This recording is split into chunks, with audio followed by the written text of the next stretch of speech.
आज के इस एपिसोड में आपका स्वागत है।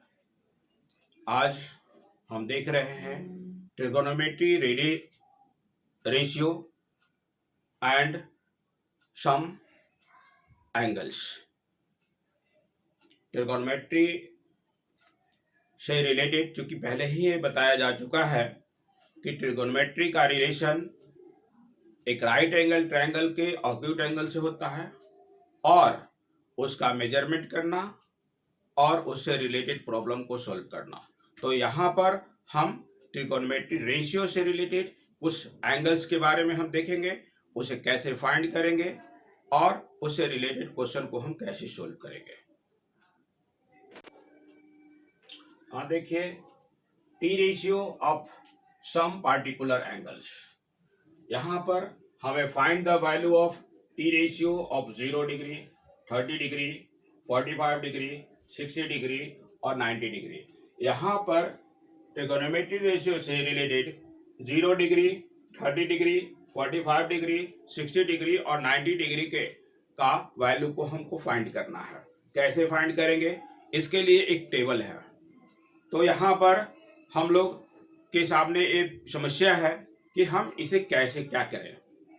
इसे या तो इस टेबल को याद किया जाए या फिर इस टेबल के को बनाने का कोई ऐसा मेथड देखा जाए जिससे इस टेबल को हम बना सके, या फिर हम ऐसा करें कि कभी भी किसी समय बिना याद किए हुए इसे हम इसका यूज कर सके।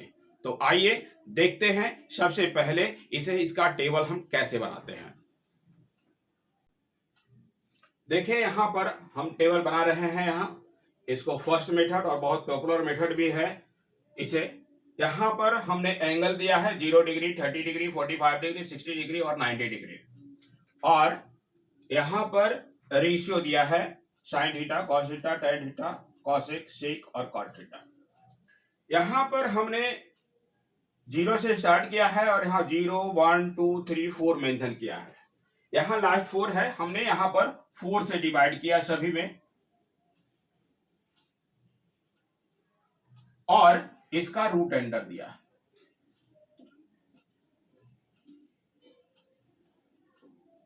यहां पर देखेंगे ये 2 से डिवाइड हो जाएगा, ये 2 हो जाएगा और ये 4 से 4 कटेगा। यहां पर जब हम रूट निकालेंगे तो यहां देख रहे हैं इसको डिवाइड करेंगे तो ये आएगा 0। इस तरह से यदि 1/4 है इसका रूट है तो हम करेंगे तो 1/2 होगा। यहां पर 1/√2 होगा और यहाँ पर √3/2 होगा, और चूंकि ये 1 है तो 1 होगा यहाँ पर। इस तरह से ये साइन थीटा का वैल्यू आ गया। कॉस थीटा का वैल्यू निकालने के लिए यहाँ से हम ठीक इसका रिवर्स लिखते चले जाएंगे। यहाँ पर जैसे 90 का यहाँ पर देंगे, यहाँ पर 1, यहाँ पर √3/2, ये 1/√2 का 1/√2 ही रह जाएगा। यहाँ पर ये 1/2 होगा और ये हो जाएगा 0। और इस तरह से आप देख रहे हैं हमने पहले साइन थीटा का निकाला, ठीक इसका रिवर्स किया तो ये कॉस थीटा का वैल्यू आया। अब यहाँ पर tan थीटा इक्वल टू होता है sine theta by cos theta. यहाँ पर देखेंगे इस फॉर्मूला का हम यूज करेंगे और cot theta is equal to होता है cos theta by sine theta. अब यहाँ पर देख रहे हैं यहाँ पर tan का जो वैल्यू फाइंड करना है तो sine theta by cos theta यानी 0/1। यहाँ पर यदि 0/1 करेंगे तो इसका वैल्यू जो होगा वो आपका 0 होगा। इसी तरह से यदि tan 30 डिग्री का फाइंड करना है साइन थीटा का या कॉस थीटा का, तो यहाँ पर देखिए ये 1/2 है और ये चूंकि डिवाइड में है तो मल्टीप्लाई में यदि हम करेंगे तो यहाँ पर 2/√3 हो जाएगा और इस तरह से कटेगा, आपका आ जाएगा 1/√3। इसी तरह से इसको डिवाइड करेंगे तो ये 1 होगा और यहाँ पर जब डिवाइड करेंगे तो √3 होगा और ये 1/0 है। 1/0 यहाँ पर इस चीज को देखेंगे आप यहाँ पर कि 0 से यदि हम कोई भी डिवाइड करेंगे तो वो कभी भी किसी परिस्थिति में वो 1 नहीं होगा। इसलिए यहाँ पर हम नॉट डिफाइंड का साइन देते हैं। इसे हम कहते हैं नॉट डिफाइंड, नॉट डिफाइंड। अब यहां पर कॉसेक, तो ठीक यहां पर देखिए आप, साइन का इनवर्स कॉसेक होता है, तो यहां पर 0/1 हो जाएगा। यहां पर देखिए साइन के लिए 0/1 होगा, तो ये 1/0 हो जाएगा। इसका रिवर्स करेंगे तो 1/0 हो जाएगा यहां पर, तो 1/0, इसका मतलब कि ये नॉट डिफाइंड हो जाएगा, क्योंकि 0 से डिवाइड करेंगे तो 1 कभी नहीं आएगा। इसी तरह से यहां पर ये 1/2 है, तो इसका रिवर्स होगा 2। यहां 1/√2 है, तो इसका √2, इसका √3/2 है, तो 2/√3, और 1 का रिवर्स 1 ही होगा। इसी तरह से कॉस का रेसिप्रोकल आता है सेक, तो यहाँ 1 का जो है आपका 1 ही होगा। √3/2, तो यहाँ पर 2/√3 होगा, और 1/√2, तो इसका √2 होगा, और 1/2, तो इसका 2 होगा। और यहाँ पर 0/1 है, तो इसका रिवर्स जब हम करेंगे तो 1/0 होगा, यानी ये नॉट डिफाइंड होगा। इसी तरह से हम कॉट के लिए देखेंगे, ये tan का रिवर्स होगा। यहाँ पर tan है 0, तो 0/1 होगा, तो इसका रिवर्स 1/0 होगा, यानी नॉट डिफाइंड। और यहां पर 1/√3 है, तो ये होगा √3, ये 1 का 1, ये √3 है, तो इसके लिए 1/√3। और यहां पर नॉट डिफाइंड है। नॉट डिफाइंड का मतलब कि ये 1/0 है, 1/0 का रेसिप्रोकल होगा 0। और इस तरह से हमारा ये टेबल कंप्लीट हो गया। तो आप देखिए यहां पर आपने ये देखा कि हमने एक टेबल बनाया, और ये मेथड भी बहुत ही इजी मेथड है, बहुत आसानी से इसको बनाया जा सकता है। लेकिन सबसे बड़ी समस्या है ये कि हम इस टेबल का यूज नहीं कर सकते हैं। क्यों नहीं यूज नहीं कर सकते हैं? क्योंकि इसके लिए यदि हम कोई भी क्वेश्चन सोल्व करते हैं, किसी भी तरह का कोई प्रॉब्लम यदि आता है हमारे पास और सोल्व करना होता है, तो सबसे पहले हमको ये पूरा टेबल बनाना पड़ेगा, एक कंप्लीट टेबल बनाना होगा, और ये हर जगह संभव नहीं है। इसलिए इस टेबल को बनाना आसान है, समझना आसान है, लेकिन इसका यूज हम नहीं कर सकते हैं। तब हमारे पास विकल्प होता है कि अब हम क्या करें, या तो इसको याद करें या फिर कोई दूसरे मेथड पर हम इस पर विचार करें। तो आइए हम देखते हैं एक दूसरा मेथड कि जिससे हमें यह टेबल बनाना भी नहीं पड़े और हमारा क्वेश्चन आसानी से सोल्व हो सके। आइए हम देखते हैं सेकेंड मेथड के लिए। सेकेंड मेथड के लिए यहां पर हमने दो फिगर बनाया है। एक फिगर जो है यहां पर देखिए, ये राइट एंगल ट्रायंगल है, ये आइसोसेलेस राइट एंगल ट्रायंगल है, आइसोसेलेस राइट एंगल ट्रायंगल है, राइट एंगल ट्रायंगल। और ये जो है आपका इक्विलेटरल राइट एंगल ट्रायंगल है, इक्विलेटरल ट्रायंगल सॉरी है, ये इक्विलेटरल ट्रायंगल है। यहां पर इसमें हमने यहां पर राइट एंगल ट्रायंगल आइसोसेलेस है, तो यहां पर 1 लिया है और यहां पर 1, और पाइथागोरस थ्योरम से इसका वैल्यू फाइंड किया √2। यहां पर एबीसी इक्विलेटरल ट्रायंगल है यहां पर, और एडी परपेंडिकुलर है बीसी, एडी है परपेंडिकुलर आपका बीसी।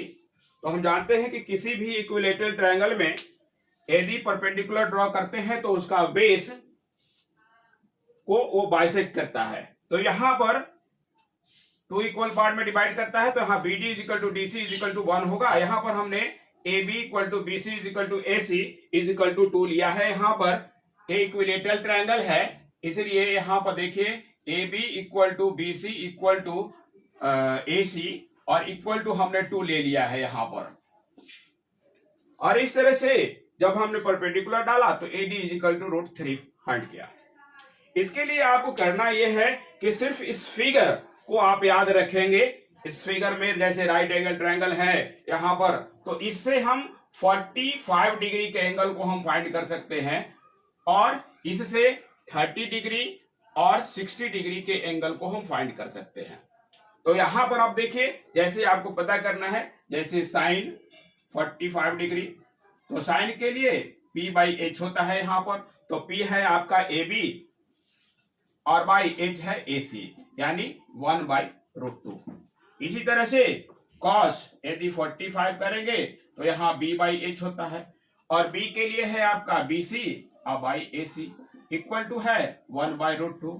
इसी तरह से यदि tan 45 पता करना है तो इसका P बाई B होता है, और P है आपका AB और by BC is equal to 1/1 is equal to 1। और इसी तरह से इसका रेसिप्रोकल हम पता कर लेंगे कॉसेक का, सेक का और कॉट का। इस तरह से हमारा 45 डिग्री का एंगल हम फाइंड कर सकते हैं। यहां पर आप देखिए, ये देख रहे हैं यहां पर 60 डिग्री के लिए, तो यहां पर साइन 60 डिग्री, तो साइन 60 डिग्री के लिए P बाई एच होता है, तो P देखिए आपका √3 है। इस ट्रायंगल में हम ले गए, इन ट्रायंगल ABD, यहां पर देखिए ADB, इस ट्रायंगल को हम ले रहे हैं, तो यहां पर P है आपका √3, यहां पर P बाई एच है, तो P हो गया √3 और बाई एच हो गया 2। इसी तरह से यदि cos 60 के लिए लेते हैं तो B बाई एच, B के लिए देखिए आपका 1 है और ये है 2, यानी 1/2।